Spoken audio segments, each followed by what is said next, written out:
পূর্ব মেদিনীপুরে বিজেপির ভাঙন অব্যাহত আছে এবং পূর্ব মেদিনীপুরে বিজেপির ভাঙনের একটা অন্যতম কারণ যে আদি বিজেপি যারা তাদের উপর পরে যাওয়া তৎকাল বিজেপি তারা হঠাৎ ছড়ি ঘোরাতে শুরু করে তারা না করছে মানুষের কাজ, না দিচ্ছে বিজেপির পুরনো কর্মীদের সম্মান। তো সেই জায়গায় যারা মানুষের কাজ করেছেন, পুরনো দিন থেকে বিজেপি করেছেন, তাদের সঙ্গে আমাদের আইডিওলজিক্যাল ব্যাটল থাকবে, মতপার্থক্য থাকবে আদর্শগত, কিন্তু তিনি তার দলের তরফ থেকে তার মতো করে কাজ করার চেষ্টা করেছেন। এবার কিছু লোক যদি তারপরে মাথার উপর বসে তাদের অসম্মান করেন, তাহলে সেই মানুষগুলো তো সেই দলে অবাঞ্ছিত হয়ে যাচ্ছেন। সেখানে যারা আত্মসম্মান নিয়ে কাজ করতে চান তাদের জন্য আর বিজেপি বিজেপি থাকছে না। তার কারণ দুদিন আগে যাদের বিরুদ্ধে বলতেন তাদের নামে জিন্দাবাদ বলতে হচ্ছে। চন্দন মণ্ডল উনি অনেক পুরনো দিনে কিন্তু বামপন্থী ছিলেন। এরপর দীর্ঘ 10-12 বছর হয়ে গেছে তিনি বিজেপিতে যোগ দেন এবং ময়না এলাকার বিজেপির সব থেকে পরিচিত মুখ, এবং ওনার স্ত্রীও কিন্তু বিজেপির তরফে পঞ্চায়েতের প্রধান। আজকে তো ট্রেলার চলছে, পুরো ফিল্মটা ওই এলাকায় ধাপে ধাপে হবে। ফলে ওনার স্ত্রী বিজেপিরই পঞ্চায়েতের প্রধান এবং আরো বেশ কিছু এই ধরনের নির্বাচিত এবং ওনাদের সাংগঠনিক পদে থাকা লোক, মানুষ, নেতা নেত্রী ওনার সঙ্গে আছেন। উনি আজ আমাদের দলে মাননীয় মুখ্যমন্ত্রী মমতা বন্দ্যোপাধ্যায়ের উন্নয়ন আদর্শে আস্থা রেখে মমতা বন্দ্যোপাধ্যায়ের নেতৃত্বে, অভিষেক বন্দ্যোপাধ্যায়ের সেনাপতিত্বে সর্বভারতীয় তৃণমূল কংগ্রেসে যোগ দিচ্ছেন। উনি 3 বারের বিজেপির জেলা কমিটির সম্পাদক, উনি এখন জেলা কমিটির সদস্য। এই ময়না এলাকাটায় বিজেপি যে জিতেছিল কোনোভাবে, সেখানে সাংগঠনিকভাবে যা যা করা সেগুলো সব ওনাদের করা। কারণ উনি যেখানে, যিনি এখন বিধায়ক, তিনি ময়নার প্রতিটি মহল্লা, প্রতিটি পাড়া মানুষ চেনেন না এবং মানুষের সঙ্গে কোনো যোগাযোগ রাখেন না। ফলে সেই সাংগঠনিক কাজ, জনসংযোগের কাজ বিজেপির তরফ থেকে এই চন্দন মণ্ডলই কিন্তু করে এসেছেন। ওই এলাকায় বিজেপি বলতে লোকে চন্দন মণ্ডলকেই চেনে। কিন্তু যেভাবে যারা পরে হঠাৎ গিয়ে পড়েছে, প্যারাসুটে করে নেমেছে, তারা হঠাৎ বড় বিজেপি সেজে আদি বিজেপি কর্মীদের অসম্মান করছে,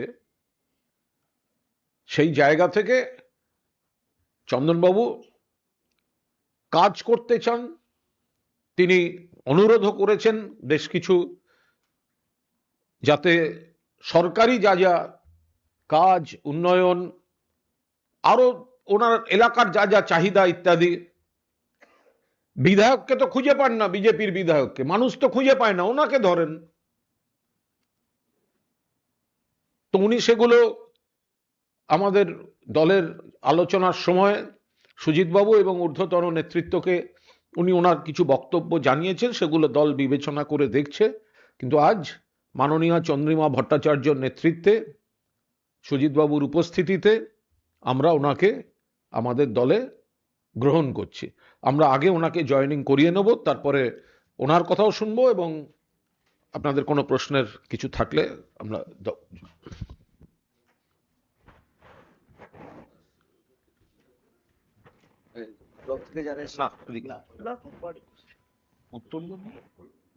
মমতা ব্যানার্জি জিন্দাবাদ, জিন্দাবাদ, জিন্দাবাদ। তৃণমূল কংগ্রেস জিন্দাবাদ, জিন্দাবাদ, জিন্দাবাদ। অভিষেক ব্যানার্জি জিন্দাবাদ, জিন্দাবাদ, জিন্দাবাদ। মাটি মানুষ জিন্দাবাদ, জিন্দাবাদ, জিন্দাবাদ। এখানে ব্লক থেকে আরো অনেকে এসছেন, সমস্ত নেতৃত্ব এসছেন এবং এর পরের ধাপে ওনারা ঠিক করে নেবেন জেলা সভাপতির সঙ্গে কথা বলে যে যারা ধরুন ওনার স্ত্রী পঞ্চায়েতে প্রধান, এরকম আরো অনেক নির্বাচিত সদস্য যারা আছেন, যারা সংগঠনের আছেন, তারা এরপর ধাপে ধাপে কিভাবে যোগদান করবেন সেই মেকানিজমটা সেটা ওনারা সাংগঠনিকভাবে ঠিক করে নেবেন। আমি অনুরোধ করব চন্দনবাবুকে সংক্ষেপে কিছু বলার জন্য। নমস্কার। মঞ্চে আছেন মন্ত্রী মহোদয়া চন্দ্রিমা ভট্টাচার্য, উপস্থিত আছেন খুব পরিচিত মুখ কুণাল ঘোষ মহাশয়, আমাদের তৃণমূল কংগ্রেসের তমলুক সাংগঠনিক জেলার সভাপতি সুজিত রায় মহাশয় এবং সকল মিডিয়া বন্ধুগণ এবং আমার বার্তা যারা শুনছেন সবাইকে আমার পক্ষ থেকে প্রীতি শুভেচ্ছা অভিনন্দন, আমার আন্তরিক ভালোবাসা জানাই। আমি হয়তো আমার বক্তব্য সেভাবে সব মানুষের কাছে পৌঁছে দিতে পারিনি। আজকে মিডিয়া বন্ধুদের কাছে জানাতে চাই কেন আমি তৃণমূল কংগ্রেসে যোগদান করছি। তৃণমূল কংগ্রেস শুধু আমার একটা রাজনৈতিক সিদ্ধান্ত নয়, এটা একটা নৈতিক সিদ্ধান্ত।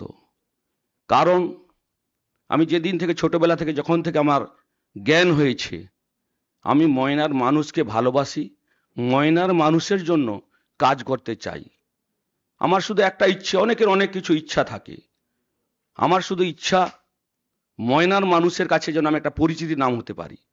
ময়নার মানুষের জন্য আমি কিছু করে যেতে চাই, যা আমার মৃত্যুর পরেও মানুষ আমাকে যেন মনে রাখতে পারে কিছুদিন হলেও। এইরকম একটা প্রচেষ্টা নিয়ে ছোটবেলা থেকেই আমি মানুষের পাশে দাঁড়াই, সমাজসেবামূলক কাজকর্ম করি। এবং কুণালবাবু বললেন আমি বামফ্রন্ট করতাম, কিভাবে আমি বিজেপি নেতা হয়ে গেলাম আমি নিজেও জানি না। যে 2021 সালে যেখানে আমি বিজেপির মুখ বা প্রার্থী হওয়ার মুখ হয়েছিলাম। যাই হোক, দলের স্বার্থে আমরা চাইছিলাম ময়না মডেল, ময়না মাছ চাষের উপর নির্ভর করে মানুষ, যে ময়নার কথা আমাদের বিধায়ক আমাদের ময়নার মুখ উজ্জ্বল করবে বা কাজকর্ম করবে, বিধানসভায় ময়নার কথা তুলে ধরবেন। কিন্তু উনি বিধায়ক থাকাকালীন কিছু কাজ করেছে, একটা নিদর্শন দেখাক যা ময়নার মানুষ ওনাকে আগামী দিনে গ্রহণ করবে। উনি সেভাবে কিছুই কাজ করতে পারেনি। ময়নার মূল সমস্যা হচ্ছে ময়না নিচু এলাকা, জল জমে যায়, বর্ষাকালে রাস্তাঘাট ডুবে যায়। ময়নার মানুষ এই জল যন্ত্রণা থেকে বাঁচতে চায়। এই পদক্ষেপ আমাকে আগামী দিনে করতে হবে, সেই আশ্বাস আমি আমাদের মাননীয় মুখ্যমন্ত্রী মমতা বন্দ্যোপাধ্যায় এবং শ্রী অভিষেক ব্যানার্জিকে আমি জানিয়েছিলাম। তিনি আশ্বাস দিয়েছেন যে আগামী দিনে ময়নার যাতে মানুষের সমস্যা সমাধানের সুরাহা করতে পারি, আমাকে সব রকমের সহযোগিতা করবে।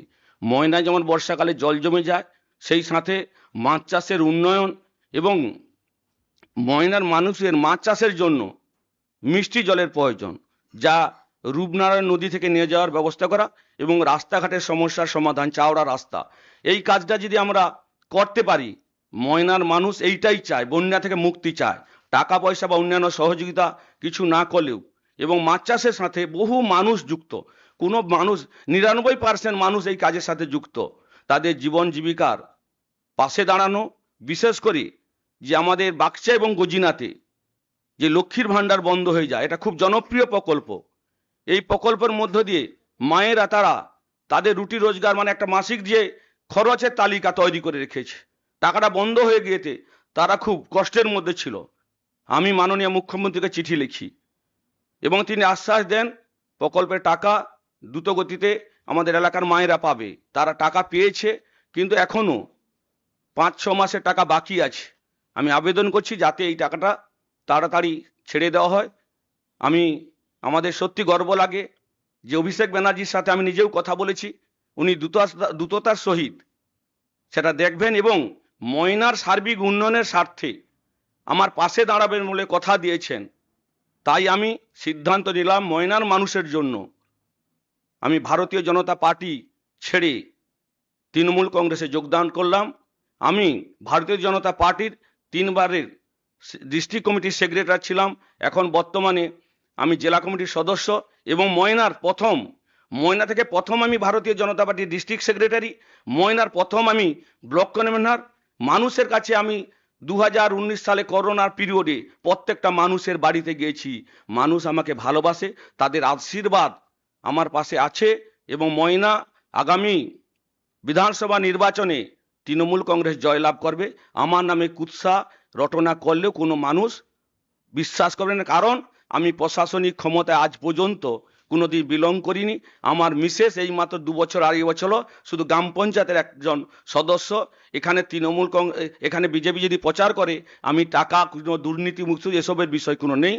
মা মাটি মানুষের সরকারের পক্ষে আমি আছি, থাকবো।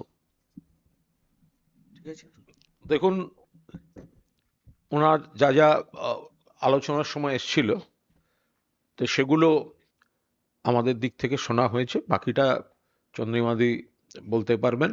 একটা উনি কিছু প্রপোজাল দিয়েছেন যে ওই এলাকায় সেচ ব্যবস্থা বা ইত্যাদি ইত্যাদি, আর বিজেপি যে সন্ত্রাসটা করে ওখানে, যে ভয়ঙ্কর দুষ্কৃতীদের ঢুকিয়ে সন্ত্রাস করে, তো সেই সন্ত্রাস কিভাবে বন্ধ করা যায় উনি তো কাছ থেকে দেখেছেন যে বিজেপির নেতারা কিভাবে বাইরের থেকে লোক বোমাবাজি ওই জায়গাটাকে আতঙ্ক করে রেখেছিলেন। এবার সেইগুলো সমস্ত বন্ধ করার পুলিশ যা যা করছে তাতে আরো সহযোগিতা হবে। আর 2-4টে টেকনিক্যাল কারণে সেগুলো, মানে এই ডিপার্টমেন্টাল কোনো টেকনিক্যাল কারণে কোনো পার্টিকুলার এলাকা বা কোনো বুথ বা কোনো এলাকায় কোনো স্লটে কোথাও কোথাও কোনো কোনো স্কিমের টাকা হয়তো কোথাও দেরি হয়েছে ইত্যাদি, ওগুলো চন্দ্রিমাদি বলে দিয়েছেন।